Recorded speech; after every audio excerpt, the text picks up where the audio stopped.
There's a proverb in isiXhosa, uhambo luyazilawula, which says that a journey will find its own path, that at the outset, you cannot tell what you will find and where you'll end up when you begin the journey.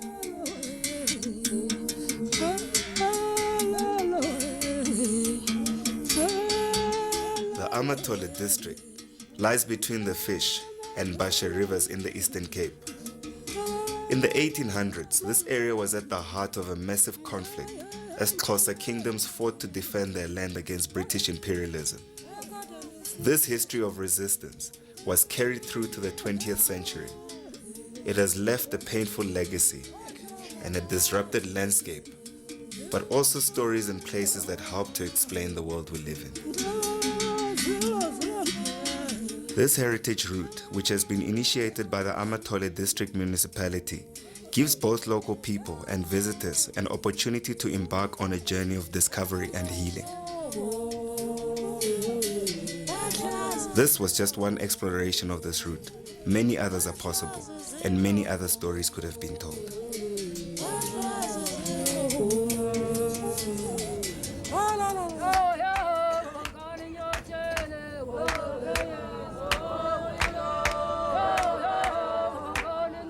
Our journey begins as we descend towards the river that is called the Nciba, or the Khai. We are on our way to the great place of King Phalo, the 10th king of the Xhosa nation, who ruled between 1715 and 1775. Here in Tongwane, we met Mr. Matutu, a local historian, whose interest in this place went back to his youth, when people would gather at these two ancient trees which mark King Phalo's grave, to pray for rain, and travelers would stop here and slaughter on their way to cross the Khai River. He had gathered the oral history from the elders.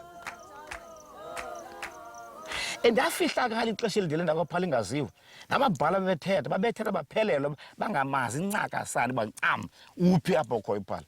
Now elitye ke apho ukumkana libeka khona uXoliso lelitye ke alathi lawubhaqwa elingcaba sibachazela ngoku elali round ingasi sisele. Lenkosi yangcwatya ngathi siseleni yafakwa nempahla zayo imithike into zonke into zakomkhulu ihombile yahlaliswa phezulu komthi womsenge yagqunyelelwa zange iditye okomhlaba kwabekwa phezulu imafele enkomo bahlala mfo ziphefumuleka ucimba uhleli sisatsho ucimba usahleli nawo kumpalo nomntatini yaba njalo ke into elitye elizofuna ke ngivula bhaqwa ke engcaba ngukumkani uXoliso owathi yena wamilisela ke le monument ngo-1985 yaba ibhali kule ndawo sinalo mbali ke kaPhalo apha and usahlonitshwe uPhalo nasesi sizulu sikhoyo sonwabile and siyayithanda le ndawo kaPhalo ba ingase iphuculwe kuba kaloku enyanisweni imbali zesiXhosa zonke ziqala kule ndawo uba sifuna ukwazi uba ukunqula nokugcina kwamasiko wethu engenziwanga kwaPhalo loo nto umcimbi sawuphosile.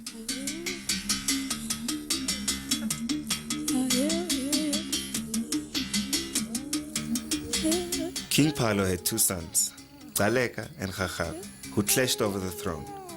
This clash divided the Xhosa nation into two kingdoms bearing their names. Gcaleka ruled the senior royal house in the land east of the Khai. Rharhabe ruled over the land west of the Khai. These two kingdoms were to face 100 years of war with the British Army, which was relentlessly pushing the frontier of the colony to Xhosa land. This 100-year conflict has been divided by historians into 9 frontier wars.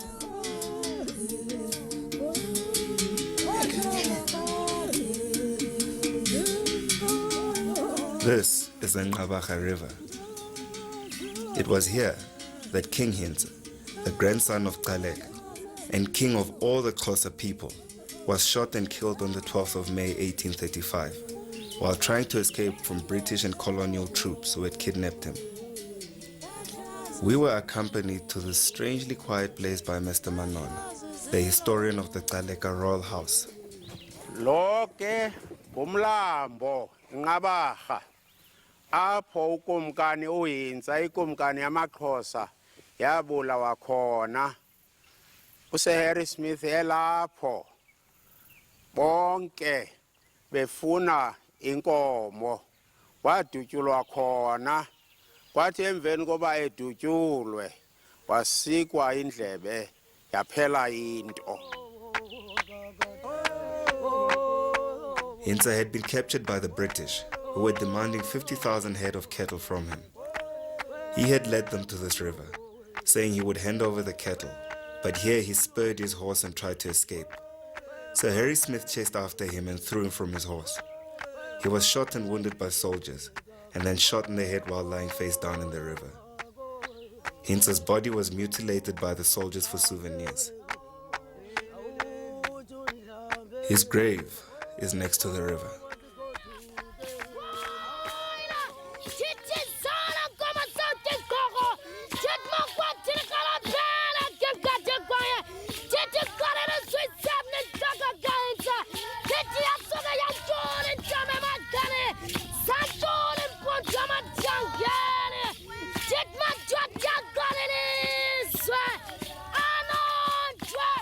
The murder of King Hintsa still reverberates to this day. We travel to Nqadu, the present-day great place of the Gcaleka royal house under King Xolilizwe Sicau, and spoke to Prince Kanti. As the Xhosa royal house, I would say our people, that is the Xhosas in general, were put in a poverty situation which was not happening before the arrival of the British in this country. So their interaction with us, which at first we had thought that it was a good interaction, ended up in bloodshed. So we do have that history which will always reflect badly on the part of the British. It would be great if they were to come and talk to us. You see, the present Queen of England, if she were to come and meet our king, see what happened, see the graves of our kings who passed away as a result of their interaction with us.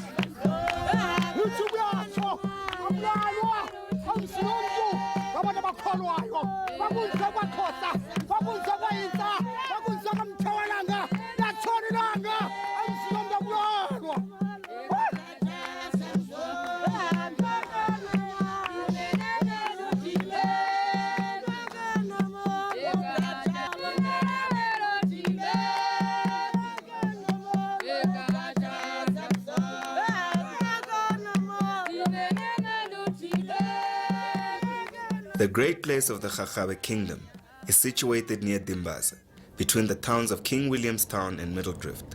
It is called Mngqesha. Here, we met Professor Lalendle, the historian of the royal house. This is Mngqesha, the great place of King Maxhoba Khawuleza Sandile. After the Ninth Frontier War, the Chakhabe kingdom was banished to Tendane in the Transkei.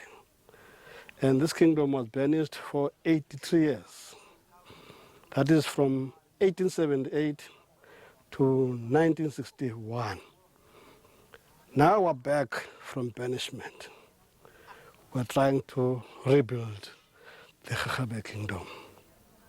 This banishment marked the end of 100 years of military resistance to colonial expansion into Xhosa land.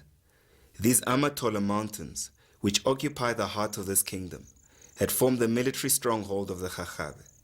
So many battles took place in and around these mountains. The landscape is dotted with the remains of British forts, built to secure their positions against the Xhosa. Driving up from Fort Beaufort, the road enters into the beautiful Cat River Valley. Here at Fort Armstrong, we met up with Professor Jeff Perez. The Cat River Valley in its own time was the Kashmir or the Palestine of its day, a problem that looked as if it would never ever be solved until everybody concerned had comprehensively killed each other. This valley was home to the legendary Chief Maqoma, one of the most celebrated Xhosa military leaders. Maqoma was expelled from the valley by the British in 1829, and the land was given to Khoikhoi and Khaled farmers, creating what was known as the Cat River Settlement. The Khoikhoi population of this area was enrolled in great numbers into the Cape mounted regiments.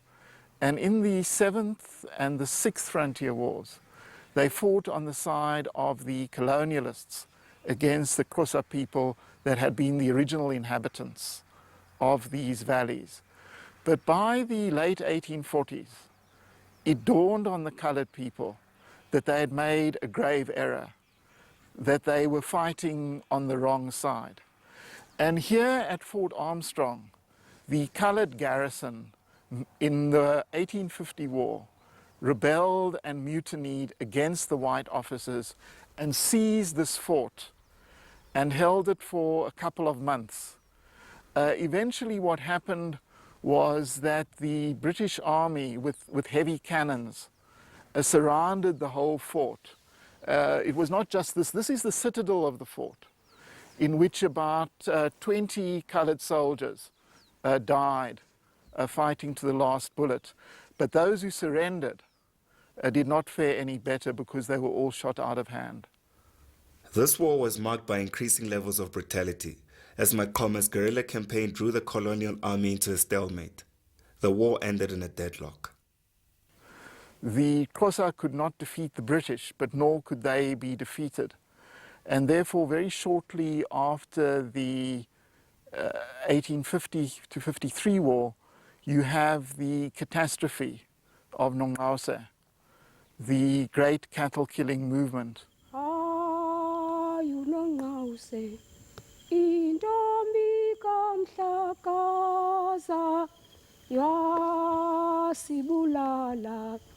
Isizwe sethu kwafa Maxhosa kazi kwafa inkomo negusha kwafa bantwana. The Xarha is a small river not far from Keiemouth on the Transkei Wild Coast. This group of women from a nearby village led us to a place on the river where they said the young girl called Nongqawuse had seen the visions that inspired the cattle-killing movement. In 1856, Nongqawuse, who lived near the river, prophesied that Xhosa should kill their cattle and burn their fields to clear the way for the resurrection of their ancestors, who would save the nation from the terrible circumstances they faced. The starvation that followed led to the death of more than 100,000 people. You mustn't think that people got an instruction to kill their cattle and then they just said, okay, no, that's fine, I'm going to kill all my cattle because someone told me to. What mostly they did when they got the message that from the king, that is Sakhile, that they must kill their cattle, is they sent a representative to go to the Xarha River to see what was going on. But when they arrived, they were told that they must rest, that the new people are not ready to receive them, things like that. And sometimes they waited 3, 4, 5 days, and then they were called. Funny enough, they were always called on a day and at a time when there was a mist over the sea, so that you couldn't see clearly. And when the dead did not rise up and people went to Nongqawuse, they said, Nongqawuse, you have promised us the dead are going to rise, but we don't see them. And then Nongqawuse said, but have you killed all your cattle? Because the new cattle are there. The new cattle are under the ground, but they can hear the hoofs of the cattle of the unbelievers. Therefore, they refuse to rise until the last cow is slaughtered. And that is how this thing dragged on for 18 months. Well, most Xhosa people believe that Sir George Grey was behind the cattle killing, that the strangers who appeared to Nongqawuse were the agents of Sir George Grey. And really a lot of the activities of Sir George Grey are such that it makes this belief very credible. Because when the people started to starve, and they were literally dying of hunger, at that point the only big town in this part of the Eastern Cape was King Williamstown. Then when they got there, there was what was called the relief house, where there was soup and all those kinds of things ready for them. But before they could taste the soup, they had to sign a labor contract that was really nothing short of slavery. I mean, these people were literally auctioned off to farmers. What the British had not been able to achieve through war, they achieved as a result of the cattle killing. Gripped by massive starvation, people abandoned their land and sought help wherever they could find it. This is King Williamstown's Edward Street Cemetery, which contains the graves of British soldiers and others who died in the colonial wars. Behind the cemetery is an unmarked mass grave of more than 100 people who died as a result of starvation during this episode. In 1993, during the construction of a townhouse complex, some of these graves were unearthed. One of the aspects of our trail is to raise a monument to them in the graveyard where they are buried in King Williamstown, which has never even been noticed by anybody.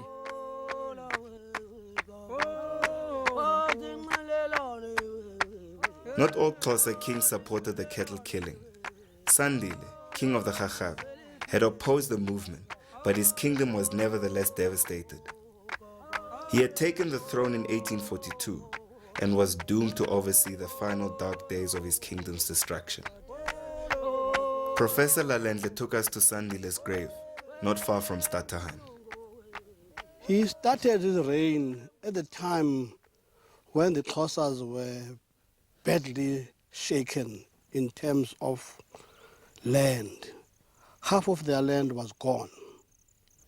Sandile survived 2 major wars with the British, who were unable to unseat him from his stronghold in the Amatola Mountains. But the third and final frontier war would see him buried by his enemies and his people banished across the Khai. During 1878, a war started in near Butterworth, the War of Ngqayithibi. It was a purely Transkeian war. But when Sakhile felt that he was being defeated, he sent one of his generals, Kiva, to get Sandile involved. He felt that he cannot sit still while Sakhile fights. And so he was a man at that point of about 55. He felt that it's not a question of winning and losing. He knows he's going to lose. He knows he's going to die. But long after the other Xhosa had been defeated, Sandile held out in the forests of Isidenge. On the 6th of June, 1878, Sandile was shot on the right-hand side. Seemingly, he took 3 or 4 days to die, and his body was eventually found, was half eaten by dogs and hyenas. On the 9th of June, he was buried here. He was buried by his enemies, not one friend. It is believed that during that time, his head was cut. So he was buried here without a head. This place is called Isidenge, a place of fools. And this will remain a place of fools until Sandile's head is returned.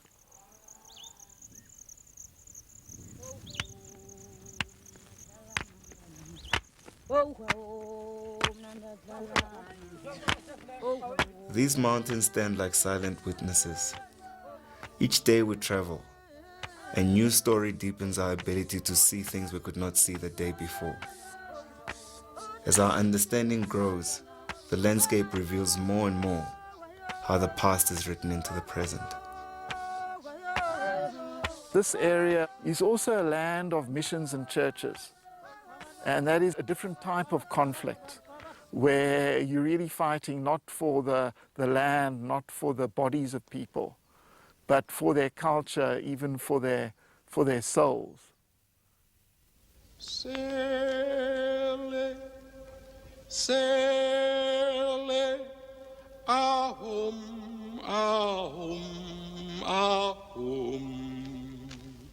Zane ku vizwile nkosi. Ahom, ahom, ahom.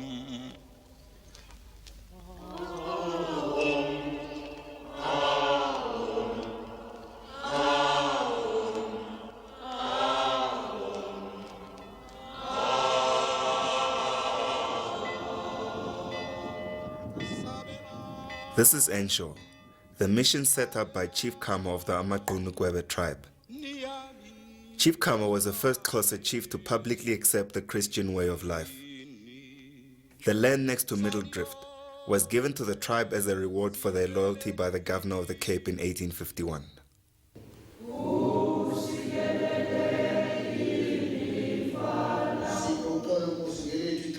Give us peace in our lifetime. We attended the Sunday service at the Khama Memorial Church and spoke to Reverend Hoyan. When Chief Khama was asked how would he stay in this dry area, he told those who questioned him that they would pray for rain so that the land could be productive. The tribe used to come here from all over to hold prayers for rain in this church. So during our parents' time, there was no starvation here.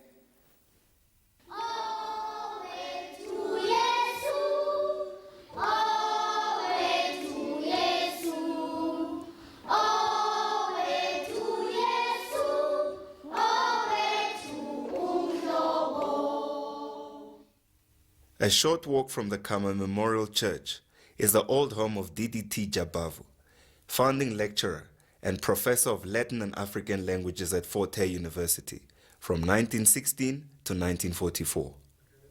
The Jabavu family, beginning with DDT's father, John Tengu Jabavu, made significant contributions to politics, education, and literature in South Africa. JT was founder and owner of Imvo Zabantu, as well as a driving force behind the establishment of the University of Fort Hare. Professor DDT Jabavu was, amongst other things, the first black South African to receive a university degree and the author of several books, as was his daughter Noni Jabavu, who spent much of her life in exile. Noni Jabavu had come through from East London with Councillor Siyabonga Jabavu to see the old family home, which is to be turned into a museum. Is it JT founded Fort Hare? You know, he laid foundation. Yes, he founded Fort Hare along with his friend, a Scotsman, Scottish missionary called Alexander Kerr. Kerr. Yeah, okay. Kerr. That's what the students used to call them. My voice is getting out now. Yeah. She published 2 books, one in 1960, which is drawn in color. The second book is The OK People she published in 1963. You know, when she came back, you know, The OK People talks about the history of the Amaqunu, Middle Rift, you know, all those things. I've almost forgotten them myself. Now, the apartheid government, they chased her out of the country. You know, they said she couldn't enter this country. She was a foreigner in her mother country. You know, that's a problem that we had at that time. You know, well, apartheid was very strong at the time. So, she couldn't be able to enter. So, you know, for all those years. Victoria Viche, the stepdaughter of DDT, showed us around the old house. Sorry, this used to be their main bedroom. Clearly, there was no place for people like the Jabavus in apartheid's brutal fantasy of separate development. The decay of this once grand home seems to symbolize the destruction brought by the system. Both DDT Jabavu and Father JT were part of South Africa's westernized African elite and were a driving force behind the establishment of Fort Hare, which together with other mission schools was to produce many of the leaders of Africa's liberation movements. This Western-oriented education gave black South Africans a new voice to confront the colonial system. The poet S.E.K. Mqhayi, to mark the Prince of Wales' visit to Africa in 1925, wrote, "You sent us the truth, denied us the truth. You sent us the life, deprived us of life. You sent us the light. We sit in the dark, shivering, benighted in the bright noonday sun."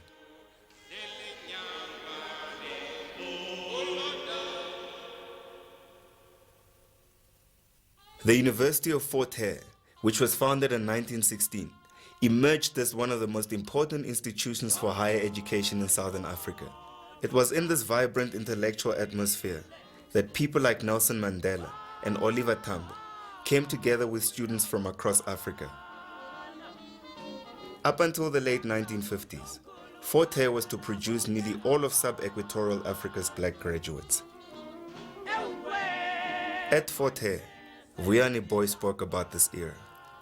University of Fort Hare, before 1959 and 1960, was really a very progressive space for education and also intellectual development. University of Fort Hare was a university where ideas of liberation, where ideas of nationalism, where ideas of African emancipation were actually discussed. But you know, with the period of 1959 and 1960, that is the actual period when University of Fort Hare was under the apartheid authorities, when University of Fort Hare was under captivity. All those ideas, fusion of ideas, you know, free political debates, you know, came to an end. Fort Hare campus is today again a vibrant place, with students from all over Africa. It really feels like something unique is developing here. There are many historical sites on the Fort Hare campus, including parts of the old military base that the university took its name from. This is a fort which was established by John Hare around about 1847. The purpose of the fort was to make sure that they are cleaning the place of all, you know, the indigenous peoples who were here. Whatever happened, you know, in the past, you know, that actually informs the future. We are products of this legacy. So University of Fort Hare, you know, there is no way that it could ever divorce itself from this kind of legacy. It is part of ourselves, and it will continue to be part of ourselves and for the next coming generation. Perched on a hill about 10 kilometers from the town of Fort Beaufort is Hilltown. Hilltown was once one of the great missionary schools in Southern Africa. Students came from across the continent to live and study at the school. Leaders like Botswana's first president, Seretse Khama, Robert Sobukwe, founder of the Pan-Africanist Congress, and Nelson Mandela were schooled here. It was until the 1950s an autonomous, self-sufficient church-owned school with its own bakery and vegetable gardens. But after Prime Minister Hendrik Verwoerd, chief architect of apartheid, introduced his Bantu education system and brought Hilltown and the other mission schools under the control of his racist education project, the school went into decline, and in 1976, the fires of youth rebellion that swept the country caught at Hilltown. It is sad to say the previous government achieved its goal of killing Hilltown. With the closure of Hilltown, the spirit of the people of the area was greatly affected. The morale was lowered to such an extent that we saw the need that we need to revive Hilltown to its former glory so that it recaptures the spirit, the morale, and the vision and the passion of the time. A group of ex-Hilltonians are working to restore and rebuild Hilltown. Bishop Siwa, Bishop of the Methodist Church in the Eastern Cape, is the chairman of this foundation. But we want a school that can, as Hilltown was in the olden days, we want to have a Hilltown that can draw students from all of Southern Africa. Verwoerd's system of inferior education for black children made schools one of the major battlegrounds in the fight against apartheid. We're in Zwelitsha outside King Williamstown. We're going to see Phakamisa Wabongwane and Jerry Ndudula, two former students of Nompendulo High School, where 4 school children drowned in the Buffalo River during a confrontation with the Ciskei police in 1985. There were many factors. You would remember in those years we had Griffiths Mkenge who had just died. There were people who were removed somewhere and dumped somewhere there, Kwakoni. So all those things were coming to us, and we had to deal with these issues as students and as young people, you see, trying to get answers. What is happening in this society? The two were student leaders at the time of the tragedy. The students had been involved in a protracted struggle with the Department of Education over conditions at the school. The government response had been to shut the down. The students organized a protest against this. Particularly, it was clear that we were not reaching any understanding, and they sent in the police. You know, if you look here, they made a belt, you know, police throughout up to that end, and then they said they're giving us 3 minutes to disperse. And then we were really consulting, like wanting to engage around that with students, so that we collectively take a decision whether we are we dispersing or are we staying. It was clear that we are staying. We are not going to disperse, let them do whatever they want. There were all sorts of different sorts and types of shambuks. So they came in and then they attacked. And we had no option but to run towards the Buffalo River. Do they know the brutality of the police force of the Ciskei government? You see, it's one aspect that contributed to those children to run. In their panic to escape, a group of children dived into the river. Some managed to swim to safety, but 4 of the youngsters disappeared. 3 of the bodies were found later that afternoon. The body of the 4th, Vuyani Pate, was found floating in the river 3 weeks later. They can't swim because they were very young, because some of them, they were 14 years and 14 to 15, so they were very young. You see, they were very young. It has affected a lot of us. I know for a fact even today, some of the people we were together with, they didn't survive in life. They failed in life. But those were the people whom we recognize, the students, as good sportspersons, as good young people academically. But because of those experiences and because of those frustrations, they couldn't succeed in life.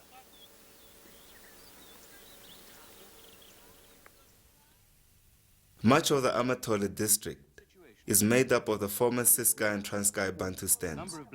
These so-called independent states were established under puppet leadership by the apartheid government, which had declared that no black people could hold South African citizenship. This system produced many tyrants who ruled with almost unlimited power over islands of poverty. It means that the government is willing to grant to the Bantu nations of South Africa the opportunity to work out their own destiny, just like all other states in other parts of Africa and Asia.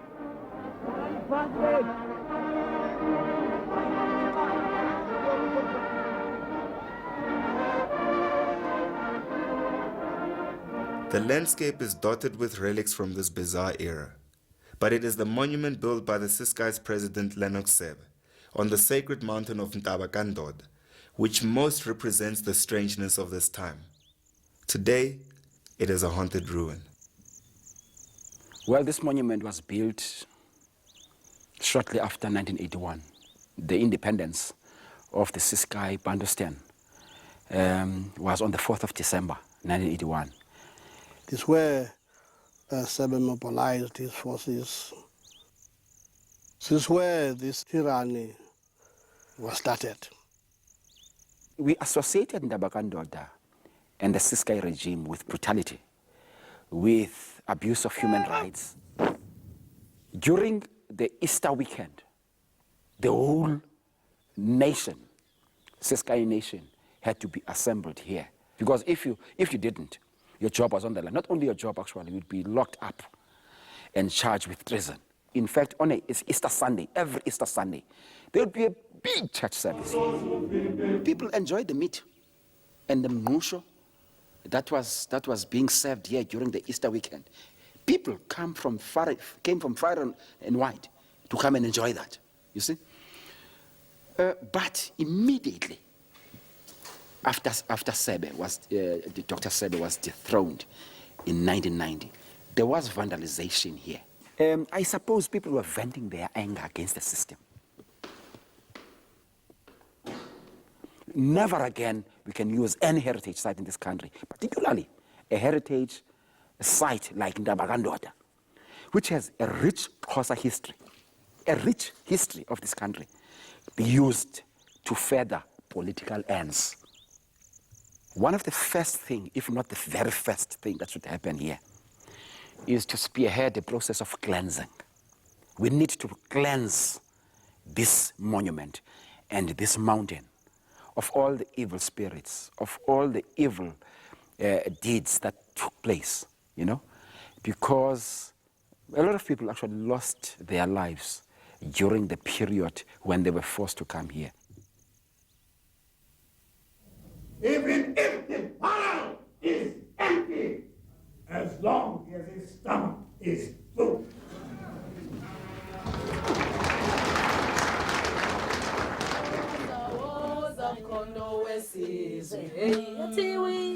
In this warehouse on the outskirts of Zwelitsha, we found the bronze statues of Sebe, one which stood at Ndabakandoda, the other at Bisho, the old Ciskei capital.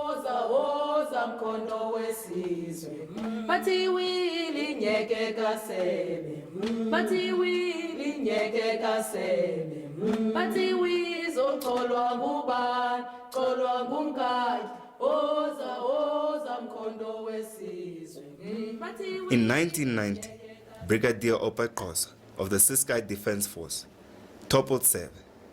His rule was to be as brutal as that of Sebe. We went to Bisho to meet Nosima Balindlela, who today is the Premier of the Eastern Cape. She took us back to that time.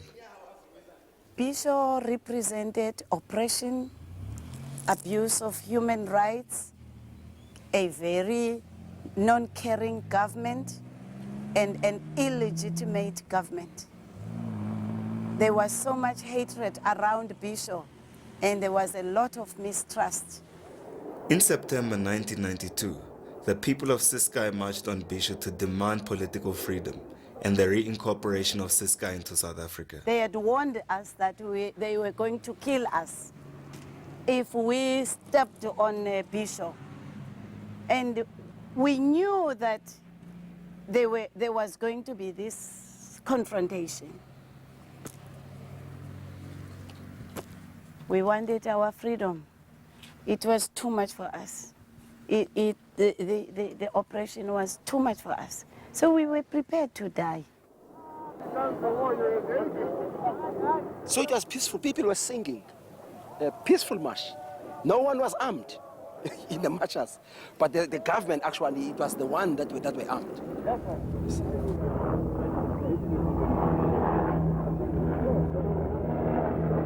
Now the plan from the leaders was for all of us to march up to Bisho, yes, along this road, R63, from Kingdomstown to Kumcha.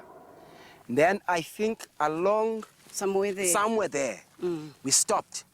And then the leaders came to negotiate for us to come through to the stadium. You see? Now, this place was full of soldiers. Even here on the top of this hill, there were tens of soldiers with live wire. And there was a helicopter. There was a helicopter hovering around. filming the entire operation. There was a Ciskei border. Remember, Bisho was Ciskei and Kingdomstown was South Africa. There was an RSA border that was here. Now, as the negotiations were taking part, and some of the other people broke through that into the stadium, that's when the shooting began. And all we heard was just a bang, bang, bang. And everybody was ordered to lie down.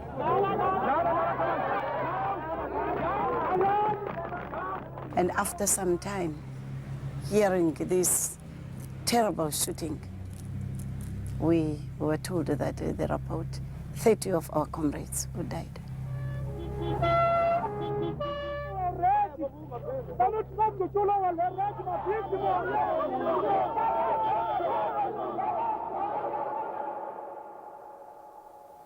On this day, when we saw our comrades lying, hitting the dust and dying, we knew that that was an assurance that we would get our freedom. People from the rural areas, they still have got a beautiful song, Gomhla wesixhenxe Bisho. Gomhla wesixhenxe Bisho, alala, bafilo nyana betu, our sons have died.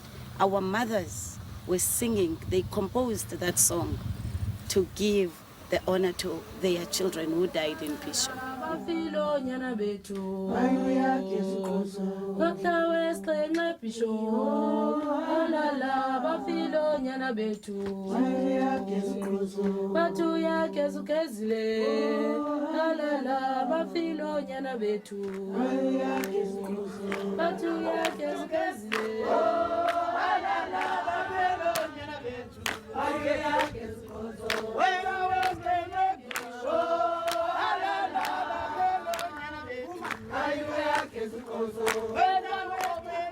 In some way, these women of Zwelitsha, who so generously welcomed us into their homes and performed these old songs for us, symbolize the hope that was born in 1994, when the democratic elections brought an end to the madness and bloodshed. And although there is so much that is still not right, taking this journey, you realize where we have come from and how far we've come as a nation.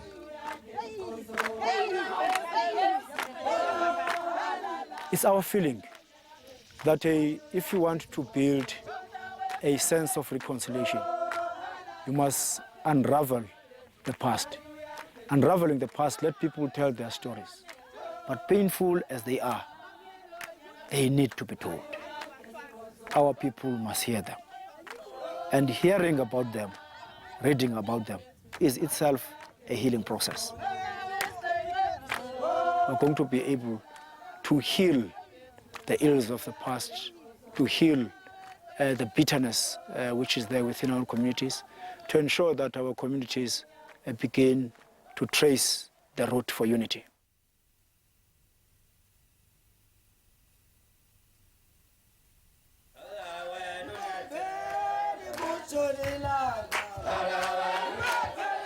While traveling this route, we came across things that spoke loudly of how people were reconnecting with their heritage to restore their sense of self.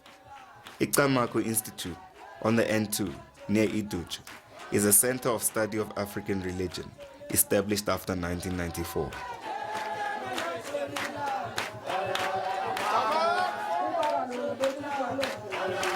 Other religions have their own institutes to research about their content, their practices. It was only African religion that didn't have an institute. Then I founded Icamagu Institute. It is a school to teach about African religion and culture. Because so now people, because of Icamagu, are able now to speak out, are able to participate in interfaith dialogue, are able to make more research about themselves, and are able to communicate intellectually, socially, and spiritually with other races and other religions. So to me, that's a great development.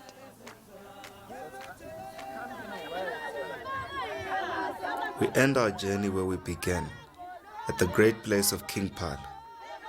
People from the local villages had come together to tackle the problem of lantana, a weed from Australia that was choking the site.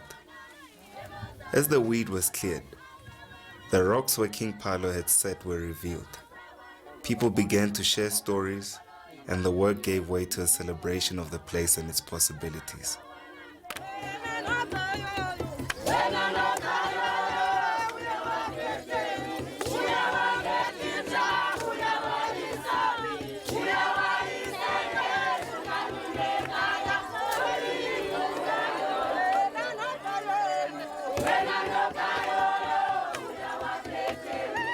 Our journey had come full circle. It was good to be here and to look back and think how much we had gained and learned, and how important this kind of journey is to understanding our history and ourselves.